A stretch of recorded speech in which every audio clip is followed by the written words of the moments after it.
As brutal and rough as the NFL is, have you ever imagined what would happen if you saw your favorite player getting brutally injured on the field or even losing his life while playing? Breaks, tears, or even a life-threatening injury on the field is not what someone anticipates, but with such a physical sport, unfortunately, it does happen.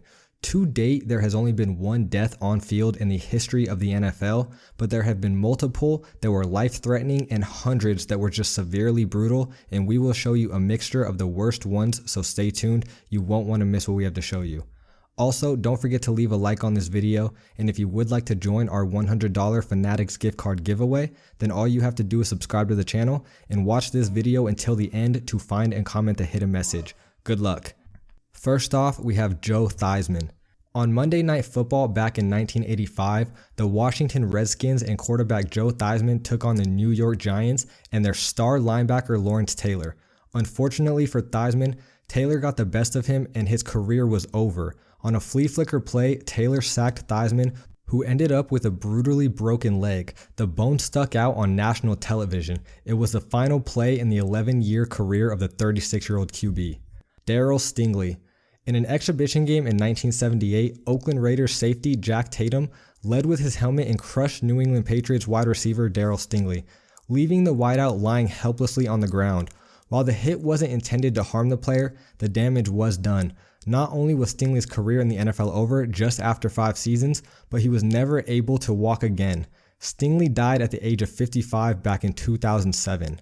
Johnny Knox. In the final game of the 2011 regular season, Chicago Bears wide receiver Johnny Knox fumbled a pass on a slant from quarterback Caleb Haney. While trying to recover the ball, Knox was hit in the back by a Seattle Seahawks defender. The tackle left Knox with a fractured vertebrae. He recovered to the point where he is walking again. However, nerve damage left him with no chance of resuming his playing career. Napoleon McCollum. In the season opening game versus the San Francisco 49ers in 1994, Los Angeles Raiders running back Napoleon McCollum rushed up the middle of the field and was tackled by a group of defenders. When McCollum fell backward, his leg caught between 2 players and his kneecap dislocated. Unfortunately, that was the final play of McCollum's career. The good news, if you can call it that, at least he scored a touchdown earlier in that game. Dennis Byard.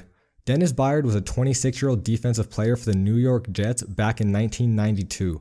On a play against the Washington Redskins, Byard accidentally collided with a teammate while attempting to bring down the quarterback. His head went directly into the chest of his fellow player.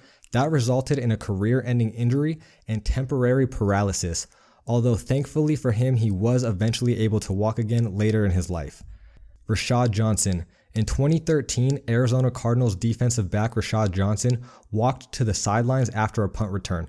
He took off his glove and discovered that the very top of his middle finger was severed, like cut off. He even tweeted a photo of it if you're daring enough to take a peek.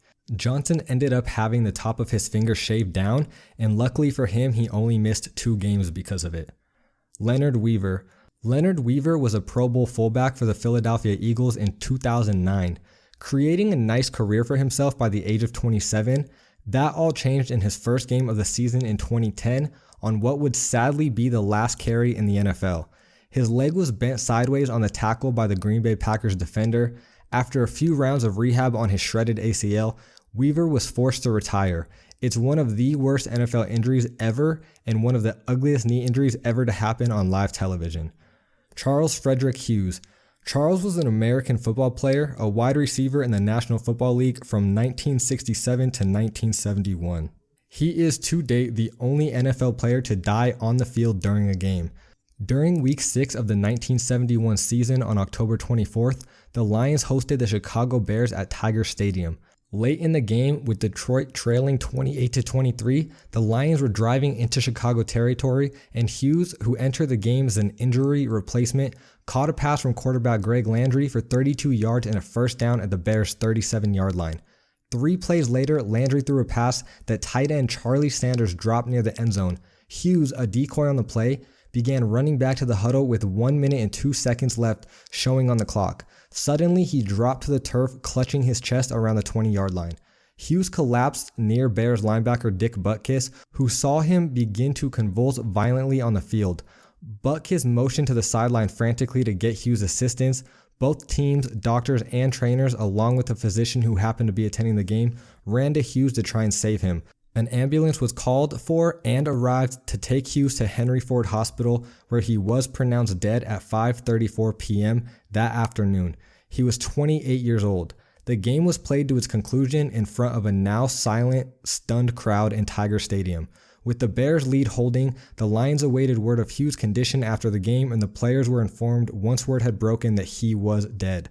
This was a depressing moment for the NFL.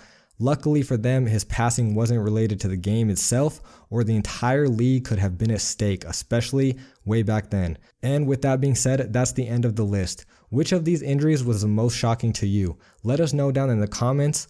Also, if football is your favorite sport to watch, leave a like on this video. And if you are new to the channel, please subscribe. 6 Point Media, we will see you in the next one.